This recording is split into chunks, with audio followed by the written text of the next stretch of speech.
ይህ አዋዜ ሰበር ነው። ዛሬ ቀነ ገደቡ ጁን 30 ነው። የደቡብ አፍሪቃ ፕሬዝደንት ሲሪል ራምፎሳ ሕገወጥ አፍሪካውያን ስደተኞች ጣጥለው እንዲወጡ የተቀመጠው ይፋ ያልሆነው የመጨረሻ ቀነ ገደብ ዛሬን ምክንያት አድርገው በተለያዩ የአገሪቱ ከተሞች የታቀደው ጸረ ስደተኛ የተቃውሞ ሰልፍ በማንም ላይ ጉዳት እንዳያደርስ አስጠነቀቁም።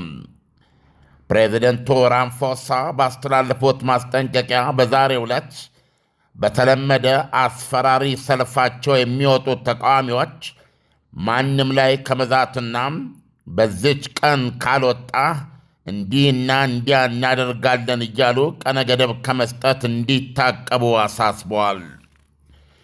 እስካሁን በሺዎች የሚቆጠሩ ሰነድ አልባ አፍሪቃውያን የደቦ እርምጃን በመፍራት ወደ ሀገራቸው ተሳፍረዋል። አንድ ሰነድ አልባ ማላዊ ለቢቢሲ ሲናገር ወደ ሀገሬ ለመሄድ ደስተኛ ነኝ፣ ነገር ግን 4 ልጆቼን ትቼ ስለመሄድ ልቤ ተሰብሯል ብለዋል። ሕገወጥ አፍሪቃውያን ስደተኞች ተጠራርገው ይውጡ ዘመቻ ከተጀመረ ወዲህ ባለፉት ወራት የተቃውሞ ትዕይንት በርትቷል። ራምፎሳ መንግሥታቸው የስደተኛ ፖሊሲውን ማሻሻል እንዳለበት ተቀብለው፣ ነገር ግን ተቃዋሚዎች ሰልፋቸው ሰላማዊና በኃላፊነት የተሞላ እንዲሆን አሳስበዋል። በሳምንታዊ መልእክታቸው ፕሬዚደንቱ በዚሁ ሳምንታዊ የጽሑፍ መልእክታቸው እዚህ ደቡብ አፍሪቃ የሚኖሩ ጥቂት የውጭ አገር ዜጎች እዚህ ያሉት በሕጋዊ መንገድ ነው ሲሉ ለሰልፈኞቹ ከወዲሁ አስገንዝበዋል። እዚህ ሰርተው፣ እዚህ ተምረው፣ እዚህ ቤተሰብ አፍርተው በኢኮኖሚያችን ውስጥ ግብዓት ያላቸውና ለማኅበረሰቡ አስተዋጽኦ የሚያደርጉ ናቸው። እነሱም የሕጋችንና የሕገ መንግሥታችን ጥበቃ መብት አላቸው ብለዋል። ራምፎሳ አያይዘውም ተቃውሞ የማድረግ መብትና ሐሳብን የመግለጽ ነጻነት ሌሎችን ለማስፈራራትና ስጋት ላይ ለመጣል ወይም የወሮ በላ ድርጊት ለመፈጸም አይፈቅድም ብለዋል። ሀገሪቱም ባላት ይፋዊ አሃዝ መሠረት ደቡብ አፍሪካ ውስጥ ከ3 ሚሊዮን በላይ ሕጋዊ የውጭ አገር ዜጎች ይኖራሉ። ቀነ ገደቡ ዛሬ ጁን 30 ነው።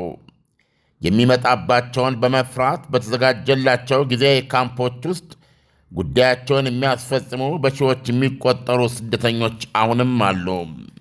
ተቃውሞ በባሰባት ደርባን አብዛኛዎቹ የማሊ ዜጎች የሆኑባቸው አፍሪካውያን የተጠለሉባቸው ነጫጭ ድንኳኖች እየፈረሱ ይታያሉ።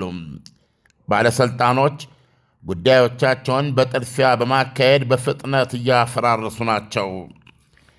ብዙ ሴቶች በቆጣጠሩት ንብረቶቻቸው ላይ ተቀምጠው ወደ ማላዊ የሚወስደውን አውቶቡስ ይጠባበቃሉ ብሏል ቢቢሲ።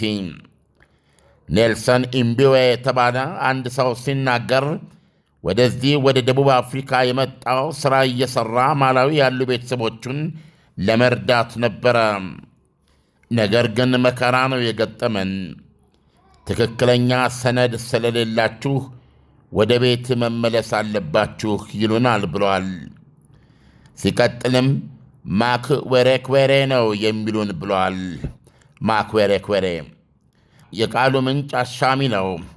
አንዱ እምነት የሌሎች አፍሪካውያን ቋንቋዎች በተለይም የዚምባብዌውያን፣ ናይጄሪያ፣ ሶማሊያና የዲሞክራቲክ ሪፐብሊክ ኮንጎ ቋንቋዎች ለብዙዎቹ ጆሮ ያለው ድምፀት ነው የሚል ሲሆን ማክዌሬክዌሬ፣ ሌላው ደግሞ ከኮንጎ ቋንቋ ትርጉም ተነስቶ ተንከራታች ወይም ስደተኛ ማለት ነው የሚሉም አሉ። የቃሉ ዓላማ ደቡብ አፍሪቃውያን ያልሆኑ አፍሪቃውያን ስደተኞችን ማርከስ፣ አላስፈላጊ ማድረግ ወይም ከሰው በታች አድርጎ ማቅረብ ከመሆኑ አንጻር እንደ አዋዜ ማክዌሬክዌሬ የሚለውን ቃል ሊፈታው የሚችለው የአማርኛ ቃል ምናምንቴዎች ሊሆን ይችላል። ማክዌሬክዌሬ ምናምንቴዎች ይሉናል ያለው እምቤዌ መግለጫውን ሲቀጥል በእርግጥ ሀገራቸው ነው። ምን ማድረግ እንችላለን? ለዚህ ነው ያለ ፍቃዳችንም ቢሆን ወደ ሀገራችን ለመሄድ እሺ ያልነው ብለዋል። ሌላው ወደ ሀገሩ ለመጠረዝ የተዘጋጀው ሐሰን ፊሪ የተባለም ማላዊ በበኩሉ ለደቡብ አፍሪቃውያን ማለት የምፈልገው ሁላችንም አፍሪቃውያን አንድ መሆናችንን ነው። የፈለገው ይሁን ወደፊትም ምንም ይፈጠር አፍሪካ አፍሪካ መሆኗ መቀጠል አለበት። አፍሪካ ያለ ማላዊ ያለ ሌሎች አፍሪካውያን አፍሪካ መሆን አትችልም። ስለዚህ የሆነው ቢሆን እርስ በእርስ መፋቀርና እንደ አፍሪቃዊ አንድ መሆን አለብን ብሏል። በዛሬው ዕለት ግዙፍ ጸረ ስደተኛ የተቃውሞ ትዕይንቶች በደርባን በጆሃንስበርግና በሌሎች ከተሞች እንዲካሄዱ ተፈቅደዋል።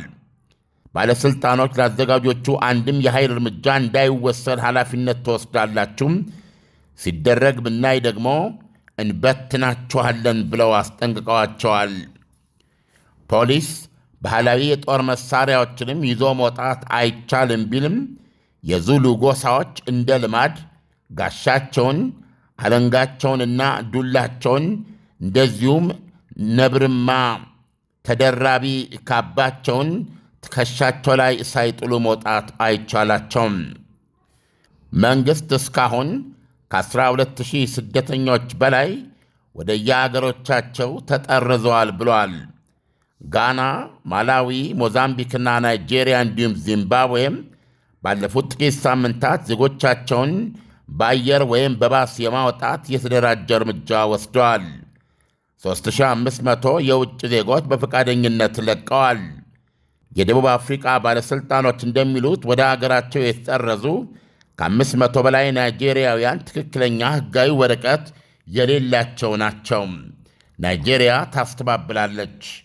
የአፍሪካ የስደተኞችና ማኅበር ወይም ዜኖዎች ተብሎ የሚጠቀሰው ተቋም እንዳስታወቀው እስካሁን 2 ስደተኞች ተገድለዋል። በፈረንጅ አቆጣጠር በ2008 በተመሳሳይ ስደተኛ ጠል ዓመፃ ወቅት ከ60 በላይ ደቡብ አፍሪቃውያን ያልሆኑ ጥቁሮች በአሰቃቂ ሁኔታ መገደላቸው አይዘነጋም። ዳንኤል፣ ዛሬ በእኛ ቀኑ ስንት ነው? 23 ነው ዓለም። አዎ፣ እንግዲህ በኢትዮጵያ ዛሬ በ23 በሰኔ 23 በፈረንጅ ደግሞ ጁን 30 ደቡብ አፍሪቃውያን እንደ ሕዝብ በተለይም ዙሉ የሚባሉ ጎሳዎች ደቡብ አፍሪቃውያን ያልሆኑ ጥቁር አፍሪካውያን ወይም አፍሪካን ሀገሪቱን ጣጥለው እንዲወጡ የሰጡት ቀነ ገደብ ነው። መንግሥት ያስቀመጠው ቀነ ገደብ ሳይሆን ቪጂላንት የምትለው እንደ ማኅበረሰብ ተደራጅተው ያስቆሙ በየመደብሩ እየገቡ በየአፓርታማ ሁሉ ሰብረው እየገቡ ለስደተኛ ጥቁሮች ለስደተኛ አፍሪካውያን ያሳወቁት ቀነ ገደብ ነው። እስከ ጁን 30 ለቃችሁ ባትወጡ ከዛ ቀጥሎ ስለሚሆነው ኃላፊነት አንወስድም አንጠየቅም የሚል ከባድ የህልውና ማስፈራሪያ ነው። በዛ መሠረት ዜናው ላይ እንደሰማው እንግዲህ ከ12,000 በላይ አፍሪካውያን ወደ የሀገራቸው ሄደዋል። አሁንም እንግዲህ በዛሬው ዕለትም በተመሳሳይ ሁኔታ በጥድፊያ ወደ ሀገራቸው የሚሳፈሩ ይኖራሉ ማለት ነው። ሁላችንም እንዳየነው በተለያዩ የማኅበራዊ ሚዲያ ከፖሊስ አቅም በላይ ይመስላሉ። ከነገ ጀምሮ ሊኖር የሚችለው ትዕይንት ከዚህ በፊት በ2008 እንደተባለው አንገታቸው ላይ ጎማ በማድረግ ነዳጅ በማርከፍከፍ ያቃጠሏቸው አፍሪካውያን ቁጥራቸው ቀላል አይደለም። በየእጃቸው በያዙት ነገር እንደ አይጥ በመጨፍጨፍ በጣም ለሕሊና የሚዘገንኑ እርምጃዎች ተወስደዋል። በዛን ጊዜ በእንዲህ አይነት ሁኔታ መሞት ሪሊስ ሰው መሆን ምንድን ነው ብለን እንድጠይቅ የሚያደርግ ነው እና ያንን አይነት ጭካኔ ሊወስዱ ይችላሉ የሚል ትልቅ ፍርሃት የሚፈጥር ነው። ስለዚህ መንግስት ባዘጋጃቸው ድንኳኖች ምክንያቱም የአንዳንዶች በየአፓርትመንታቸው መኖር አደጋ እያደረሰባቸው ሱቆቻቸውም ላይ የተለያየ ነገር እየደረሰ ስለሆነ ጥበቃ ባለው ቦታ ጉዳያቸው እየታየ ወደ ሀገራቸው እንዲሳፈሩ የተደረጉ ናቸውና ተስፋም አደርገው ደቡብ አፍሪካ ውስጥ በህጋዊ መንገድ ይኖራሉ የሚባሉ የስደተኞች ነው የሚለው 3 ሚሊዮን ነው። ተስፋ እንደማደርገው እነዚህ ወንድሞቻችን የሆኑ አፍሪካውያን ናቸው ብዬ ነው የማስበው። ስለዚህ ከዛ አንጻር እስካሁን ድረስ እንግዲህ ከስራቸው በሆነ መንገድ የሆነ ነገር ሰርተው ነው የሚኖሩት። ደቡብ አፍሪካ በአፍሪካ ምድር ውስጥ ያለ አውሮፓዊ ሀገር ነው ማለት ይቻላል ዳንኤል፣ በማንኛውም መመዘኛ። ስለዚህ አፍሪካውያን አይናቸውን ወደዛ ቢጥሉና ቢሰደዱ የሚገርም አይደለም እና ተስፋ የማደርገው እንግዲህ ይሄ በህጋዊነታቸው ታውቆ በዛች ሀገር ይኖራሉ፣ ይሰራሉ፣ ይማራሉ፣ ያስተምራሉ፣ ለኢኮኖሚው ግብዓት አላቸው፣ ለማህበረሰቡም አስተዋጽኦ ያላቸው ናቸው። የደቡብ አፍሪቃ ህግና ህገ መንግስት ይጠብቃቸው ዘንድ መብታቸው ነው በማለት ፕሬዚደንቱ ያስገነዘቡት ነገር ጥርስ ያለው እርምጃ ሆኖ ቀሪዎቹ አፍሪቃውያን በየንግድ ስራዎቻቸው በተለያዩ ተቋማት ውስጥ ባሏቸው ስራዎች በመሳሰሉት እያገለገሉ የሚኖርባት ራሳቸው በልጽገው ወገኖቻቸውንም በየሀገራቸው የሚያግዙባት አገር እንድትሆን በጣም ነው ተስፋ የማደርገው ዳንኤል። ዓለም እነዚህ ደቡብ አፍሪካ ውስጥ የሚገኙ ጎሳዎች እነዚህ ስደተኞች ተጠራርገው እንዲወጡ የፈለጉበት ዋነኛ ምክንያት ምንድን ነው? እንግዲህ አሁን ብዙዎቹ እንደሚያስቀምጡት የዜኖፎቢክ የሚባለው የባዕዳን ጥላቻ ነው የሚል ነው። ነገር ግን እነዚህ ተቃውሞ አድራጊዎቹ ተቃውሞ ከማለት ይልቅ አማጺዎቹ ብል ይሻላል። ምክንያቱም ተቃውሞ ሀሳብን መግለጽ ነው። የእነሱ ድርጊት ግን ጉልበትን የሚያጠቃልለ በእውነት አንዳንዶቹን ለማየት ሞክሬያለሁ። እኔ ያው እንደምታውቀው የኔ ርዕስ የህይወቴ ርዕስ ጥቁር ሰው የሚል ነው ዳንኤል፣ እና ጥቁር ሰው የሚል ነው እና በአጠቃላይ ጥቁር ሰው አንገቱን ያልደፋበት ቅስሙ ያልተሰበረበት በእውነት ነው የምነግርህ በዚህ ምድር ላይ ቀና ብሎ ህይወት ፍዳ ሳይሆንበት እንደ ሌሎች የዓለም ዜጎች የሚታይበትን ሀገር ማግኘት ዳኒ በጣም ያስቸግራል እና ይሄ በጣም ስሜት የሚነካ ነው። እንደ አንድ ጥቁር ሆኜ ሳስበው ማለት ነው። ከዚህ ውጭ ከዚህ እሳቤ በታች በሆነ መንገድ የሚደረግ ማንኛውንም አስተሳሰብ፣ እንቅስቃሴ እኔ ከሰው በታች የሆነ ድርጊት አድርጌ ነው የማየው። ይሄ ምንድነው እኔ በልቼ ልሙት አይነት ነገር ካልሆነ በስተቀረ ሰው ሆነ እንደመፈጠረ መጠን እንደ አንድ ጥቁር በአጠቃላይ የጥቁር ሰው ህልውና፣ የጥቁር ሰው ክብር፣ የጥቁር ሰው ሁለንተናዊ ህይወቱ ሊያሳስብ ይገባል። ቤዚካሊ ስደተኛ ነው ጥቁር ሰው። አፍሪካ ስደተኛ ነች። አፍሪካውያን ስደተኞች ናቸው። ስለያዝነው ምድር ስለ አፍሪካ ብዙ ነገር ቢባልም የጸጋዋ ተቋዳሽ አይደለም። ሜካኒዝሙን ማግኘት አልቻለም። አእምሮውን ማልማት አልቻለም። የአስተሳሰብ መገራት ራሱ አስተሳሰብ ማዳበር እና የአስተሳሰብ መገራት እና ይሄ ነጩ ሰው በቅኝ ግዛት የተያዙ ሀገሮች ቢያንስ ሁሉም ነገር ጉዳት የለውም ታውቃለህ። ጉዳት ብቻ አይደለም፣ አንዳንድ የራሱም ትሩፋት አለው። ለምሳሌ የቅኝ ግዛት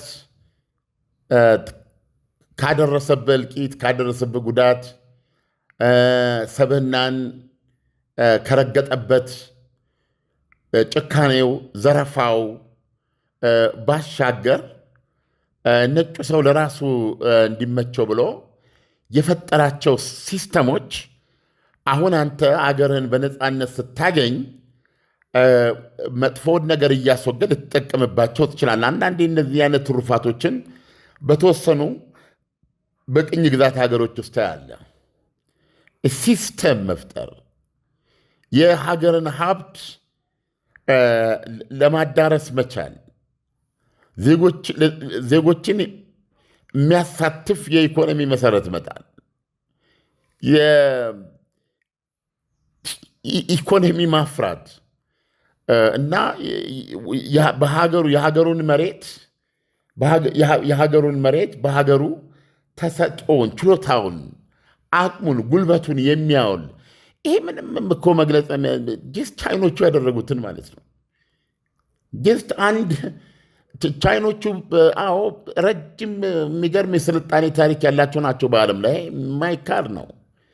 እና እነሱም ግን ማጥ ውስጥ የነበሩበት ጊዜ የዛሬ 40 ዓመት የነበረችው ቻይና ከየትኛውም የአፍሪካ ሀገር የተለየች አልነበረችም በኑሮ ደረጃዋ።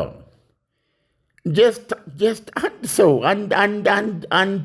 አንድ የገባው ሰው ሁሉ ነገር ያለው የአንድ ሀገር ተስፋ ህዝቧ ነው ብሎ ያመነ ሰው አይጧ ጥቁርቱን ነጭ ፋይዳ የለውም፣ ፋይዳዋ አይጧን መያዙ ላይ ነው በሚል ያችን ሀገር ለካፒታሊስቱ ዓለም ዝግ አድርጓት የቆየውን የሻገታ አመለካከት ሰብሮ ሀገሪቱ ያላት ሀብት የሰው ኃይል መሆኑን ግንዛቤ ውስጥ በማስገባት የምዕራባውያንን የደረሱበትን እውቀትና ስልጣኔ እና ሀብት ኢንቨስትመንት ወደ ሀገሪቱ ለመሳብ አንዱ ነው ያደረገው። የቻይና ህዝብ ሰርቶ በሌ ነው። ትምህርት ላይ ምንም ነገር ላይ ብታስቀምጣቸው ሲሪየስ ናቸው። አናጢ ብታደርገው የተዋጣለት አናጢ ነው።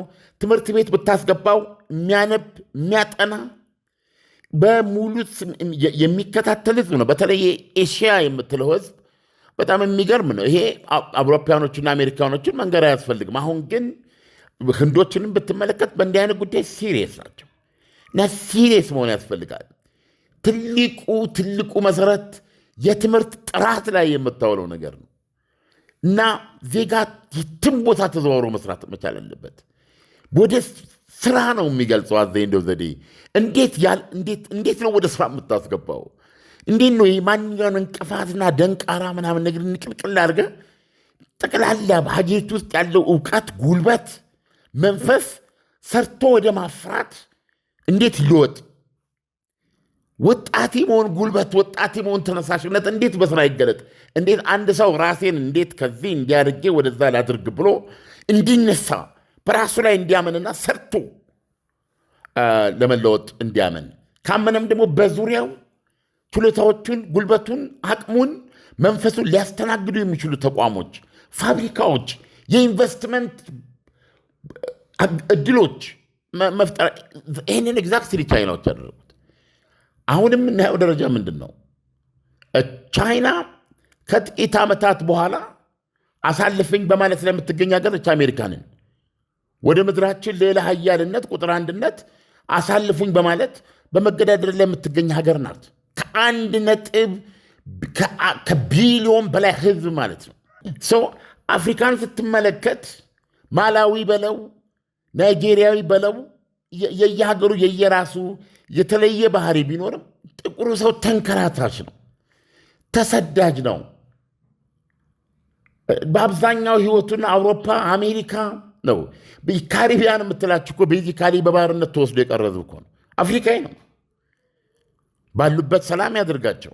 ዲያስፖራ ጥቁሩም ራሱ በባርነት ስኳር ማጂክ በነበረበት ጊዜ ማለት ነው፣ ስኳር ወርቅ ማለት በነበረበት ጊዜ የሸንኮራ አገዳ እንዲተክል ለወባ ትንኝ ለባብ ለጊንጥ ተዳርጎ ጫካ መንጥሮ ደዋ መንጥሮ አገር እንዲሰራ በባርነት ገዝተው የሄዱት ሀገሮች ዛሬ የደረሱበት ደረጃ እንዲደርሱ እንዲለሙ ቤዛ የሆነ ህዝብ ትራፊ ነው ካሪቢያን ያለው። ብራዚል ውስጥ ያለው ጥቁር የዛ ውጤት ነው። እንደ አርጀንቲና ያሉ ጥቁር ጠል ልል ይችላሉ፣ አጥድተውታል። እንዴት አድርገው እንዳጠፉት አይታወቅም። አሁን አርጀንቲናዎች ጋር በታሪክ ሲያሳዩ በጣም ከፍተኛ ቁጥር ያለው የባሪያ ጉልበት ተጠቃሚ የነበር ሀገር ነው። እንዴት አድርጎ እንዳጸዳቸው አይታወቅም። ስለዚህ ገብተዋል። ይህን በልጆቻችን ጭንቅላት ውስጥ መቀረጽ ያለ ጥቁሩ ሰው ብለህ ነው የምታስበው። አሁን ምንድነው ትልቁ አደጋ? አሁን እንደምታየው ማለት ነው ትልቁ እሳቤ ጥቁር ሰው የሚለው ሳይሆን ደቡብ አፍሪካዊ አንጻራዊ ምቾቱ ስላለ ይሄ አንጻራዊ ምቾት ደግሞ ከየት መጣ የሚለውን ሌላ የታሪክ አሻራ ማስቀመጥ ይቻላል። ምክንያቱም ጥቁሩ እዛ በአፓርታይድ ስርዓት ውስጥ ከሰው በታች በሆነ መንገድ ሲኖር የነበረ ነው። እዚህ ጋ ብላ፣ እዚህ ጋ ሽና፣ እዚህ ጋ ተጸዳዳ፣ እዚህ ጋ ዋል ተብሎ እንደ እንስሳ በበረት ውስጥ እንዲቀመጥ የተደረገ ነው። ረጅም ዓመታት ባስቆጠሩ ሆላንዶች፣ ገለመኔ፣ የዳች ቅኝ ገዢዎች የተሰራ ሀገር ነው እና አሁን የቅርብ ጊዜ በእኛ ዘመን ነው ሁላችንም አስተዋጽኦ ባደረግንበት እንቅስቃሴ ነው ከአፓርታይድ መንጋጋ ስር የወጡትና እንዲህ አይነት የራሳቸውን ህልውና ማግኘት ይቻሉት። የደቡብ አፍሪካ ባለጸጋነትና የደቡብ አፍሪካ የተለወጠ ሪያሊቲ እንኳ መሰረቱ የጥቁሩ ሰው አይደለም። ሀገሩ የጥቁር ሰው ቢሆንም አሁን ላለበት ለምናይበት አውሮፓዊ ገጽታው መሰረቱ አሁንም የቅኝ ግዛት ውጤት ነው። ስለዚህ አሁን ጥቁሩ ሰው ብለህ በምታስብበት ጊዜ ዋናውን ዓላማ፣ ዋናውን ትግል፣ ዋናውን መነሻ ይሄን ይዞ እንደ ቻይኖቹ እንደ ጃፓኖቹ ኤዥያውያንስ እንዳደረጉት የትኛውም እነ ቪየትናም በጦርነት በዛ መንገድ የዳሸቁ ሀገሮች ዛሬ በጣም አሜሪካ ከቻይና ጋር በነበራት በዚህ በንግድ ጦርነት ውስጥ ትልቁ መመኪያና ቻይና ውስጥ ይሰሩ የነበሩ ነገሮች በቀጥታ ትራንስፈር የተደረጉት ወደ ቪየትናም ነው። ኤቭሪ ኤዥያን ሀገር በአሁኑ ሰዓት እየተለወጠ በየራሱ ምህዋር ላይ ነው እየተንቀሳቀሰ ያለው። ወደ ላቲን አሜሪካ ብትሄድ እነ ብራዚል እና አርጀንቲና ቅድም የጠቀስኳቸው ሌሎችም ወደ ውስጥ ገብተህ እነ ቬኔዙዌላ በተለያየ ተጽዕኖ ስር ቢሆንም ነገና ከነገ ወዲያ በጣም ተመንጥቀው የሚሄዱ ሀገራት ናቸው። ወደ ጥቁሩ ሰው ስትመጣ ወደ ተስፋ ስትመለከት ያሳዝናል። ሰው ምንድነው አሁን እያየን ያለ ነው? ደቡብ አፍሪካውያን ትልቁን ፒክቸር ትተው ወኬ ወሬ ይሉታል ምናምንቴ። ሌላውን አፍሪካዊ ይሄ ሪፍሌክሽን ሰልፍ ሄት ነው። ይሄ እነሱን ስለሚመስል ነው የሚጠሉት፣ እነሱን ስለሚመስል ነው የሚያፍሩበት። ስለዚህ በየትኛውም የአፍሪካ ሀገር ብትመጣ እያንዳንዱ ጥቁር ከሌላው ጥቁር እሱ የተሻለ መሆኑን በመስበክ በዛ ውስጥ ረክቶ የሚኖር አሳዛኝ የህልውና ወጥመድ ውስጥ የሚገኝ ነው። ሌላው ጥቁር በሌላው ጥቁር ላይ መሰልጠን እንጂ እንደ ጥቁር አስቦ በዚች ምድር ላይ የተረገመ ከይሲ ከእውቀት የተራቆት እውቀትም ምንም ነገር ያልተሰጠው የተነፈገው እርጉም ፍጡር እስኪመስል ድረስ በየአውሮፓና በየኤሽያ በየትኛውም ያለ ምድር ተለቃች ወሬ ሆኖ ነው የሚኖረው። ዳንኤል በጣም የሚሰማኝ ነው። እኔ ምክንያቱም ብዙ ነገር እኮ ማየት የለብም ዳንኤል። አንድ ነገር እኔ ይሄንን ለማየት ችያለሁኝ። ወደፊትም ምናልባት የተለያየ ቦታ ትኖራለህ። ጣፈንታ የት እንደሚሆን አይታወቅም። ግን አንድ ነገር የማውቀው ባየዋት ባለችን ልምድ የተረዳሁት ጥቁሩ ሰው እንደ ጥቁር ማሰብ አይችልም።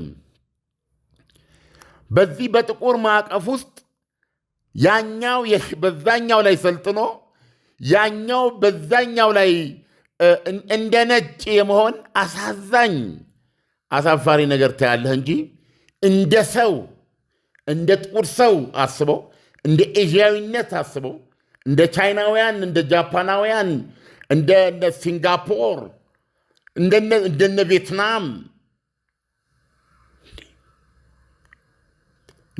እንደነሱ አስበው እንደ ላቲኖቹ እንደ አውሮፓውያኑ አስበው የራሱን ህልውና ለማረጋገጥ የሚነሳሳል። ስለዚህ የሆነ ነገር ያስፈልገዋል እና ደቡብ አፍሪካ ውስጥ የምትመለከተው ነገር እንግዲህ ይሄ ነው። በዛች ያቻ ሀገር በዚህ ደረጃ ነው የሚያዋቸው። በተለይ አሁን ቅድም የነገርኩ የምናምንቴዎች የሚሉት ነገር ማንም ዚምባብዌ፣ ናይጄሪያዊ፣ ኢትዮጵያዊ፣ ሶማሊያዊ ብለው ለማወቅ አይፈልጉም። እነዚህ ሰዎች የሚናገሩት ቋንቋዎችን አንድ ላይ እነዚህ ምናምንቴዎች ነው የሚሉት። ሰብ ሂውማንስ ነው የሚያደርጓቸው። ሰብ ሂውማንስ አደረጓቸው ማለት ምንድን ነው? ነገ እንዳይጥ ለመጨፍጨፍ ያስችላቸዋል ማለት ነው። እና ይሄ በጣም ትራጀዲ ነው እና እኔ የጥቁሩ ሰው ትራጀዲ ነው ብዬ ነው የማስበው። ዳንኤል ዓለም ደቡብ አፍሪካ ውስጥ የሚገኙ ስደተኞች ዛሬ ተጠናቀው የማይወጡ ከሆነ ለሚፈጠረው ነገር መንግስት ምን አይነት የጥንቃቄ እርምጃ ሊወስድ እንደሚችል ከወዲሁ ማወቅ ይቻላል ወይ? በይፋ በ2008 አይተነዋል። ያ አቅም የለውም ብዬ ነው የማስበው የደቡብ አፍሪካ መንግስት። ወይም ደግሞ አቅሙና ቁርጠኛነቱ ካለው ቀጥለን የምናየው ነገር ነው። አሁን ለምሳሌ ከ12,000 በላይ አፍሪካውያን ወደ የሀገራቸው ተመልሰዋል። ግን ወደ 3 ሚሊዮን ህጋዊ አሉ። እነዚህ ህጋዊ ደግሞ ሰርተው የሚኖሩ ናቸው። የመንግስት የህግ ጥበቃ አላቸው ብለዋል። ይሄንን ለማረጋገጥ ምን ያህል ዝግጁና ብቃት እንዳለው የምንመለከተው ከዛሬ በኋላ ነው። ምክንያቱም ማስኪ ነው። የዩኒቨርሲቲ መምህር ልትሆን ትችላለህ። ለምሳሌ በጣም የተማሩ ኢትዮጵያውያን እንዳሉ አውቃለሁ። እዛ ተምረው እዛው የሚያስተምሩ ከዚህም ሄደውም በጣም ብዙ ሆቴል ብዙ ነገር ያላቸው አሉ። ስለዚህ እነዚህ ሰዎች በተለይ የስራ ባህሪያቸው ሆኖ ከህብረተሰቡ ውስጥ የሚኖሩ ከሆነ ነገ ዋስትናቸው ምንድን ነው? ነገ አልወጣህም እንዴ ብለው እርምጃ ቢወስዱባቸው ምንድን ነው? ወይስ ወረቀታቸውን እየያዙ ነው ወይ የሚሄዱት? ወረቀታቸውንስ መያዛቸው ያድናቸዋል? እነዚህ ሁኔታዎች ትልቅ ቻሌንጅ ናቸው ለደቡብ አፍሪካ መንግስት። ይሄን ስናይ ነው የምናምነው። ነገር ግን በ2008 የተደረገውን መርሳት የለብንም ዳንኤል። አይ ቲንክ ከዛ በኋላ ብዙ በዓለም ላይ ከዚህ ከሞባይል ቴሌፎን ከመምጣቱ ጋር ብዙ ነገር በቅርብና በርቀት አይተናል። በጣም ብዙ ነገር አይተናል ዳንኤል። ነገር ግን